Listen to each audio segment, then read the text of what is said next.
Jing bital aja sok yang tangsa. Kunci dia sengau barabor bagi juang bagi jing bital keja bagi sok yang tangsa. Re lana kalong kabala om tang kata ke jing bital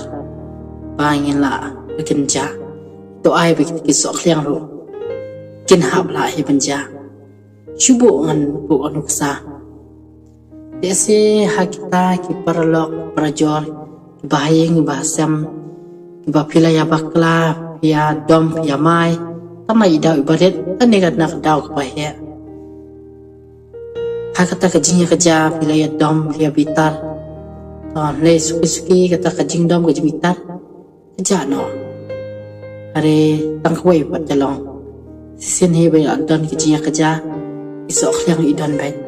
ina nomor kata abada isok yang pen api pini yakren kita ki bahayang ni paralok parajor ni kita ki para macan marpa nama badon ita isok yang ada kala banlong